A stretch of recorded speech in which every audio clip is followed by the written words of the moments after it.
Bonjour tout le monde, ceci est ma 40e vidéo. Donc, très important, pour ne pas oublier des détails importants et pour faire la vidéo la plus fluide possible, je me dois de lire un texte. Et pour ceux qui trouvent ma vidéo sans passer par mon site internet, je me présente. Mon nom de scientifique multidisciplinaire et autodidacte est Gilles Lauzon-Urtubise et je suis le propriétaire du site firsthumanmultiintelligence.com. Donc, comme vous le savez, le titre de ma vidéo est Fusion du carbone, de l'oxygène, du magnésium ou du néon. N'existe pas. Donc, selon un texte sur Wikipédia francophone, la fusion du carbone, souvent appelée de façon plus ambiguë combustion du carbone, est un ensemble de réactions de fusion nucléaire intervenant dans les étoiles d'au moins 5 masses solaires à leur formation, qui, en leur cœur, ont converti en carbone tous leurs éléments plus légers. Sa réaction se déroule à une température d'au moins 600 mégakelvin, alors que la masse volumique des gaz atteint 2 fois 10 à la 8 kg par mètre cube. Sa réaction conduit à l'accumulation d'oxygène, de magnésium et surtout de néon au cœur de l'étoile lorsqu'elles sont achevées. L'étoile se contracte sous l'effet de la baisse de la pression de radiation générée jusqu'alors par les réactions de fusion nucléaire. Les étoiles de moins de 8 masses solaires éjectent leur couche extérieure sous forme d'un puissant vent stellaire, laissant apparaître une naine blanche formée par le cœur inerte de l'étoile, où se sont accumulés l'oxygène, le magnésium et le néon, issus des réactions de fusion du carbone. Les étoiles de plus de 8 masses solaires se contractent jusqu'à ce que la pression et la température au cœur de l'astre atteignent des valeurs permettant la fusion du néon. Donc, je suis désolé, mais tout ça, pour moi, est de la foutaise monumentale. Bon, en tout cas. Donc, or, toutes ces fusions du carbone, de l'oxygène, du magnésium ou du néon sont complètement fausses pour une multitude de raisons, et entre autres, pour les raisons qui suivent. Je ne peux pas toutes révéler les raisons, mais je vais en révéler le plus que je peux actuellement. Donc, premièrement, la fusion nucléaire n'existe pas dans la nature et elle ne peut pas être reproduite de façon artificielle. Deuxièmement, parce que cela aurait pour conséquence d'éliminer tous les atomes d'hydrogène, en ayant pour conséquence éventuellement et ultimement d'éliminer toute forme de vie. Et l'univers est fait pour permettre à la vie de pouvoir se former très lentement et partout à partir du moment où elle rencontre des conditions favorables, qui lui permet éventuellement et ultimement de commencer à se développer à partir de la formation des premières molécules.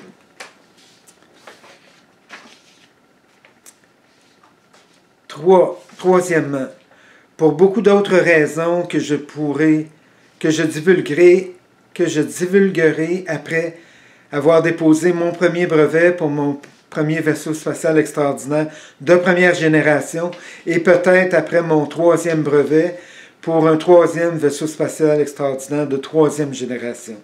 En ce qui concerne le deuxième brevet, je le garde en tête, mais il ne m'apparaît pas intéressant de le développer, donc je le laisse de côté. Mais je suis quand même obligé d'en tenir compte parce que je dois respecter la chronologie des inventions, des idées inventives que j'ai produites. D'autre part, et en ce qui me concerne, la fusion du deutérium, selon une portion du texte du Wikipédia francophone, donc, ce qui est dit, c'est que la fusion du deutérium est une réaction de fusion nucléaire qui se déroule au sein d'étoiles et d'objets substellaires dans laquelle un deutérium, un deutéron et un proton se combinent pour former un hélium d'hélium 3. Cette réaction est la seconde étape de la chaîne proton-proton, dans laquelle un noyau de deutérium formé à partir de deux protons fusionne avec un troisième, mais peut aussi se produire à partir de deutérium primordial. Donc, deutérium primordial, ça n'existe pas, non, c'est absurde. Or, je n'ai pas eu suffisamment de temps pour l'étudier. Donc, je ne suis pas en mesure de divulguer mon opinion finale par rapport à la fusion du deutérium. Cependant, je suis en total désaccord avec le terme de deutérium primordial parce que l'expression deutérium primordial ne peut pas exister compte tenu du fait que le Big Bang ne s'est jamais produit et qu'en principe, la fusion nucléaire ne peut pas exister dans la nature ou ne peut pas être produite pour un certain nombre de raisons que je révélerai après le dépôt de mon premier brevet et peut-être après mon troisième brevet. Par ailleurs, et selon mes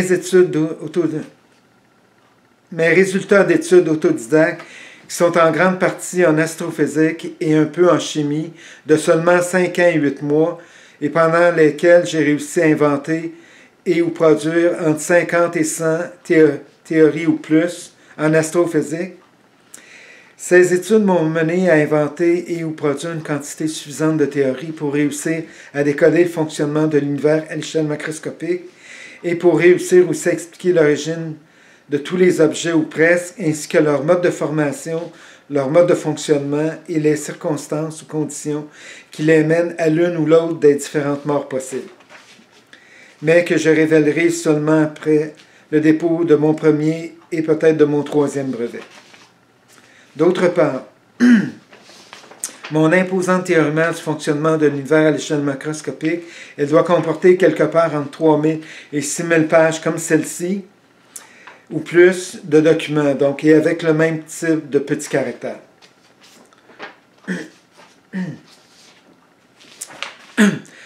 D'autre part, en ce qui me concerne, il n'y a aucune chance pour que mon esprit logique, physique extrêmement élevé puisse être embêté ou trompé par de quelconques branches des mathématiques complexes, comme la singularité gravitationnelle qui n'existe pas et que j'explique dans une autre vidéo. Et parmi mes 50 à 100 théories ou plus de mon imposante théorie du fonctionnement de l'univers à l'échelle macroscopique, il n'y a aucune d'entre elles qui ait un quelconque lien de dépendance aux mathématiques ou d'une branche des mathématiques. Et parmi les mêmes théories, il n'y a aucune d'entre elles qui peut être qualifiée d'une ou plusieurs formes de pensée magique accommodante. Parce que mon esprit logique, physique extrêmement élevé, il est l'origine d'une curiosité de la nature qui est insatiable et qui a commencé à partir d'un très bas âge, qui est de 5 ans ou 6 ans, ou peut-être un peu avant, et jusqu'à maintenant. De sorte qu'à partir d'un très bas âge, je me suis trouvé à assimiler une grande quantité d'expériences de la nature ainsi que de relations de causes physiques à effets physiques pour comprendre le fonctionnement de la nature le plus que je le pouvais à cette époque. Et donc, en commençant très jeune par observer la nature des sols, des cours d'eau, des insectes, des petits animaux, de toutes les choses de la nature qui sont trop longues à énumérer. Et grâce au fait que j'ai eu l'immense chance de venir au monde sur une ferme, où à partir du bout du terrain, il y avait un boisé, et derrière la maison, il y avait une rivière large. Donc, tous les matins que je le pouvais, pendant les premières années que j'ai exploré la nature, pendant plusieurs années que j'ai exploré la nature, je me levais très souvent, presque tous les matins, pour aller marcher sur le bord de la rivière, après la pluie ou par période ensoleillée, pour essayer de surprendre des poissons et des petits animaux de la nature. Donc, pour moi, c'était insatiable. Il fallait que j'aille inspecter le bord de la rivière pour essayer de voir tous les petits animaux que je pouvais voir. Et les poissons, donc. Et donc, depuis plusieurs dizaines d'années, j'ai réussi à accumuler une quantité considérable d'expérience de la nature et de relations de cause physique à effet physique dans mon disque dur biologique ou mon cerveau. Parce que cela est extrêmement utile par la suite pour être en mesure de différencier les choses possibles des choses impossibles. Et entre autres, de ne jamais être piégé par toutes sortes de formes de pensée magique mathématiques ou autres formes de pensée magique, qui n'ont rien en commun avec la réalité physique. Et grâce à mes capacités intellectuelles extrêmement élevées en investigation approfondie, en réflexion approfondie, en analyse très approfondie de toutes sortes, en plus de mon inventivité sans limite, et de toutes sortes aussi, et beaucoup d'autres formes d'intelligence très importantes que je pratique continuellement. Donc, toutes ces choses m'ont permis d'être le premier et le seul de l'histoire à pouvoir décoder le fonctionnement de l'univers à l'échelle macroscopique et en un temps extrêmement court de seulement 5 ans et 8 mois, alors que le reste de tous les autres astrophysiciens ou planétologues avant moi en ont été incapables pendant les 200 dernières années et plus loin encore. Donc, actuellement, mes 50 à 100 nouvelles théories ou plus de mon imposante théorie mère du fonctionnement de l'univers, elles m'apportent un niveau de satisfaction qui est quelque part entre 96% et 98,5%. Mais je ne serai jamais complètement satisfait tant que je n'atteindrai pas un niveau de satisfaction de 100%. Et cela est la raison pour laquelle j'aime m'attaquer à au moins 3 ou 4 dossiers extrêmement complexes à la fois, qui sont actuellement, bon, évidemment, ma théorie, mon imposante théorie du fonctionnement de l'univers, par rapport à laquelle je vais atteindre un niveau de satisfaction de 100%. 2, mon brevet qui comporte entre 300 et 350 pages de documents pour un vaisseau spatial extraordinaire, et pour toutes les autres... pour toutes les inventions mécaniques et astrophysiques qui rentrent dans le brevet. Donc, je me dois m'organiser pour trouver le financement, pour être en mesure de finaliser le meilleur brevet possible avec des agents de brevet, des experts du milieu, pour que mon brevet puisse être protégé à un niveau qui est le plus élevé et jusqu'à 100%, j'espère. De sorte que dans le cas de ce dossier-ci, cela est une autre preuve d'une totale incompréhension du fonctionnement de l'univers à l'échelle macroscopique de la part de tous les autres astrophysiciens avant moi. Et pourquoi? Ben, du fait que j'ai réussi à décoder le fonctionnement de l'univers, je comprends les immenses difficultés et complexités à surmonter avant que les autres astrophysiciens avant moi puissent commencer seulement à décoder petit à petit le fonctionnement de l'univers, le fonctionnement de tous les objets de l'univers, pour ensuite, après cet immense travail, être capable de commencer à former différentes théories jusqu'à ce qu'elles deviennent satisfaisantes et en accord les unes avec les autres. Et après cet immense palier de difficultés, être en mesure pour être capable de commencer à produire une quantité suffisante de théories qui puissent toutes être complémentaires, jusqu'à ce qu'elles réussissent à expliquer le fonctionnement de l'univers de A à Z, ou presque, jusqu'à preuve du contraire, et de manière à atteindre le même niveau d'explication que celle de toutes mes théories de mon imposante théorie mère du fonctionnement de l'univers à l'échelle macroscopique. De sorte que pour moi, il est très facile de comprendre pourquoi personne avant moi n'a eu une quelconque chance de réussir un tel exploit intellectuel. Parce qu'il est d'un niveau de difficulté qui est incommensurable, et vous en aurez la preuve lorsque vous pourrez prendre connaissance, entre autres, de mon imposante théorie mère du fonctionnement de l'univers, mais de tous les autres travaux que je pourrai publier sur mon site Internet et dans une revue scientifique, mais évidemment après le dépôt de mon premier et troisième brevet. Donc, d'autre part, et parmi toutes mes théories qui entrent dans mon imposante théorie mère du fonctionnement de l'univers à l'échelle macroscopique, il n'y a aucune d'entre elles qui puisse être qualifiée de théorie d'une ou plusieurs pensées magiques accommodantes ou d'une quelconque autre forme de pensée magique. Parce que toutes mes théories sont basées sur une ou plusieurs relations de cause physique à effet physique et rien d'autre. D'autre part, s'il arrive dans un futur rapproché que j'en vienne à me rendre compte que l'une de mes théories n'est plus acceptable, je vais la changer le plus tôt possible. Mais est-ce possible que l'une de mes théories en devienne à être complètement erronée? Non, c'est impossible. Par contre, dans les pires cas possibles, la seule chose que j'aurai à faire, c'est d'y apporter une ou quelques petites modifications. En conclusion de cette partie de texte, mes ambitions intellectuelles et humanitaires et ma responsabilité en tant que scientifique multidisciplinaire et autodidacte et humaniste, c'est de faire avancer les connaissances de l'humanité, de protéger tous les membres de la société le plus que je le peux. Ça, c'est le deuxième, en formant un site Internet, donc, qui est le plus protecteur pour tous les membres de la société, donc, et qui va comporter un site Internet qui va permettre, grâce à des systèmes outils, de pouvoir protéger les femmes de mauvaises rencontres et de rencontres d'individus.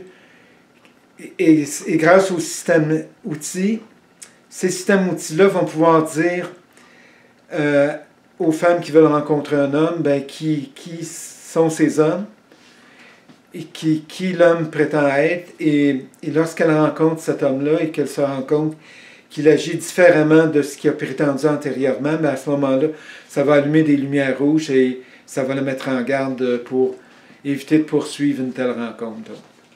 Et donc, et ça pour tous les membres de la société, donc. Et de plus, une autre section du site qui va être faite pour regrouper toutes les nouvelles idées à travers le monde qui sont les meilleures pour protéger l'environnement. Donc, les meilleures pratiques de vie et les meilleurs comportements de vie pour protéger au maximum l'environnement et la planète, et notre planète parce que c'est la seule maison que nous avons. En plus, dans une autre section, de protéger le plus possible tous les animaux de la nature, parce qu'en les protégeant, c'est nous aussi que nous protégeons. Et en plus, une multitude de systèmes outils qui servent à promouvoir la paix dans le public et à tous les niveaux de la société. Et une autre section qui va se consacrer à la démocratie, qui va expliquer de A à Z les raisons pour lesquelles la démocratie est si importante. Et donc, et tout ça dans le but de rendre tous les utilisateurs les meilleurs citoyens possibles, et donc, et de recruter, je l'espère, un maximum de citoyens à travers la planète. Parce que c'est extrêmement important. Nous devons continuer de protéger la démocratie pour le futur de la planète et le futur de nos enfants. Donc. D'autre part, le terme « impossible » est un terme que je ne respecterai jamais, et tant aussi longtemps que je serai suffisamment en bonne condition physique, intellectuelle et mentale. D'autre part, j'ai besoin d'aide pour commencer à former un petit centre de recherche en astrophysique, physique des particules, chimie, biologie et médecine sous une forme de PPP. Pour ceux qui ne connaissent pas le terme PPP, il signifie partenariat public et privé. Parce que par la suite, j'ai l'intention de racheter les investissements gouvernementaux pour ultimement devenir le seul propriétaire du centre de recherche et de l'ensemble de mes entreprises, parce que je tiens à ce que mes entreprises soient toujours en position de produire un maximum de bonnes choses pour la société, dans le but de protéger tous les membres de la société et de l'avenir de l'humanité et de nos enfants. Donc, un démarrage lent qui va me permettre, je l'espère, de pouvoir rester en contrôle des investissements jusqu'à ce que je puisse devenir suffisamment autonome pour racheter tous ces investissements. Donc, le début de mon centre de recherche doit commencer par l'embauche d'un rédacteur scientifique et d'un groupe bénévole d'étudiants et d'un ou plusieurs ou quelques professeurs en sciences, qui me serviraient de comité de lecture pour corriger et ajuster si nécessaire, mais ça me semble nécessaire parce que je ne suis pas le meilleur rédacteur scientifique et ça ne m'intéresse pas. Tout ce qui compte pour moi, c'est d'être le meilleur inventeur, investigateur et producteur de nouvelles idées qui est possible d'être, donc, et de nouvelles connaissances. Donc, j'ai besoin d'un rédacteur scientifique pour finaliser tous mes articles scientifiques, jusqu'à ce qu'ils soient les plus parfaits possibles selon moi. De sorte que la participation des étudiants et des professeurs, elle leur servirait de formation vers de nouvelles notions d'astrophysique qui visent à corriger les notions fausses d'astrophysique. Et dans beaucoup d'autres cas, où il n'y a actuellement aucune explication d'astrophysique pour tel ou tel phénomène du fonctionnement de l'univers à l'échelle macroscopique. De plus, et si c'est possible, j'ai l'intention de former une revue scientifique à mon nom. Parce qu'en dehors de la plupart des mesures qui sont faites à partir des puissants télescopes de la Terre par rapport au volume approximatif des objets ou autres mesures approximatives que j'accepte parce qu'elles sont faites par les meilleurs outils de la Terre d'une part et d'autre part par des scientifiques consciencieux et compétents et donc j'accepte entièrement leurs travaux. Par contre, d'un autre côté, la plupart des théories produites pour tenter d'expliquer partiellement le fonctionnement de l'univers à l'échelle macroscopique, malheureusement, elles sont pratiquement toutes erronées et dans beaucoup de cas inexistantes. De sorte que de mon côté, j'ai réussi à produire un immense mur de petites briques qui sont toutes des théories qui entrent dans mon imposante théorie du fonctionnement de l'univers à l'échelle macroscopique. Et par rapport à ça et à toutes mes productions, je pense mériter d'avoir un centre de recherche à mon nom, mais surtout une revue scientifique à mon nom. En fait, les deux. Et d'autres, oui, aussi, toutes mes théories, elles servent aussi à expliquer de A à Z, ou presque, l'origine de tous les objets de l'univers, leur mode de formation, leur mode de fonctionnement, les circonstances ou conditions qui les mènent à l'une ou l'autre des différentes morts possibles, et beaucoup d'autres choses particulières à chaque type d'objet. Mais que je révélerai seulement après le dépôt de mon premier et peut-être de mon troisième brevet. D'autre part, et environ un an après le début de mes études autodidactes en astrophysique, qui ont commencé en début février 2014, lorsque j'ai inventé, donc un an plus tard, aux environs de février 2015, lorsque j'ai inventé, sans m'en rendre compte sur le coup, mais le jour d'après, un appareil exceptionnel de première génération qui est capable de produire ma première technologie gravitationnelle. À partir de ce moment-là, je me suis rendu compte que j'étais obligé de continuer de travailler seul à cause du brevet que je devais continuer à conserver en secret. Parce qu'on ne sait jamais. Sous l'émotion, on peut révéler des choses qu'on ne devrait pas révéler par rapport à un brevet qui est extrêmement important pour moi. De sorte que c'est la raison pour laquelle pendant les 6 ans et 2 derniers mois, j'ai été obligé de travailler seul.